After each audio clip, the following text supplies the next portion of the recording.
Well, as you can see, it's obviously football season, but that doesn't mean we've forgotten about you lady basketball players.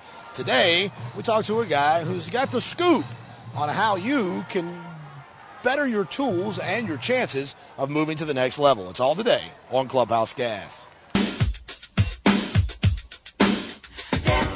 Basketball is my favorite sport. I like the way they dribble up and down the court.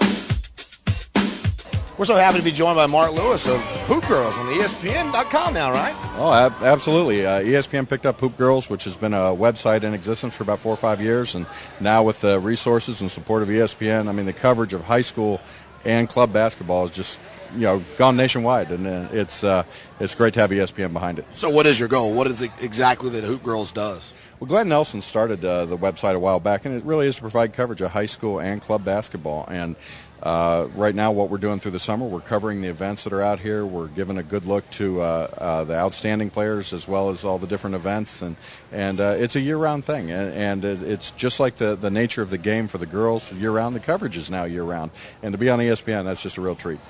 There's always been stuff like this for the guys. It seems like whether it be football, baseball, or basketball, they've always had whatever exposure seemed necessary. Does the exposure that's coming along with the girls have anything to do with the level of play being raised over the past couple of years?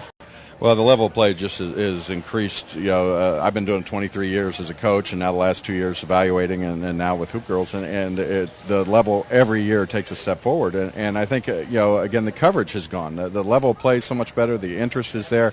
There's a desire to know what these kids are doing at a younger age. The kids today, at the level they're playing in high school, could have played college when I started coaching back in the 80s. I mean, the game has just increased incredibly. And like I said, that kind of coverage is appropriate for the game. Not just that, I heard a story when we first got here. There's a 5'1" sixth grader who was playing with the senior girls. Is that accurate? Did they just stomp on her? What happened? I don't know about that part. I hadn't seen that one yet, but it wouldn't surprise me. There's been an incredible number of athletes who have really reached a high level of play at a young age now. And as I said a moment ago, these kids, high school kids today, could have played college basketball a few years back. And it's scary to think where they're going to be 10 years from now.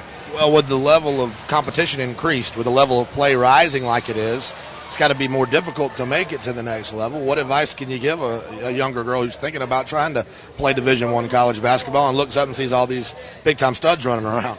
Well, I think they need to be in there with the big-time studs. I mean, events like this here in Sewanee and around the country right now. I wrote a column the other day, and I referenced the fact there's over 200 NCAA-certified events out there this summer. And these kids, and that's where the college coaches are. If it's not certified, they can't go. So that's the opportunity. You need to be seen by these coaches. You need to play against the best players to take your game to the higher level. It's a year-round thing. Years ago, you could play volleyball and basketball and softball, soccer, and they still do. But the really focused kids are the ones that are playing year-round. And like I said, it doesn't mean they can't play other sports, but the ones that are going to play at the Division I level, they have to make that kind of focus and commitment to one sport, and you can see what it does. It's just incredible to walk in this gym and see what kids are doing. You have a very unique perspective in that you've worked at the collegiate level in athletics, and you write about girls high school and club basketball. How do the two contrast, high school and club basketball? What's the difference, and is one better or more efficient? I'm not sure one's better or more efficient. The club gets recruited a little bit more. Most college coaches make their decision during the academic year where they'll recruit, who they'll see, on the basis of what they saw during the summer. Now, there are a few kids still that maybe don't play we refer to it as the club circuit.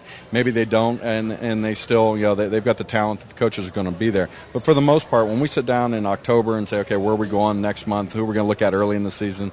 Who's on our top list with each class? It's usually based on what we've seen during July, and so it's important for kids to participate and to be seen, and not just from a recruiting standpoint, but from a developmental standpoint. Some of the best basketball is being played in the month of July, and if you want to get better, you need to get out there and get in the middle of it. So how do the girls watching at home and the coaches get to your articles? They go to ESPN.com. Is there a tab? Yeah, absolutely. You go to ESPN.com, click on women's basketball. There's a drop-down menu. It'll say Hoopgurlz, and that's with a Z. And like I said, Glenn Nelson started this a long time ago back out on the West Coast. It's gone national, and there's just tremendous amount of coverage there from writers like Chris Hansen and Mindy Rice, and, of course, Glenn and Clay Callum. There's good people there, and I'm fortunate enough that they're foolish enough to want me on board, but I'm glad to be there, and I think there's a lot of good things happening. Well, we really appreciate you being here. Thank you so much for what Casey. you're doing, and thanks for hanging out with us. I appreciate it.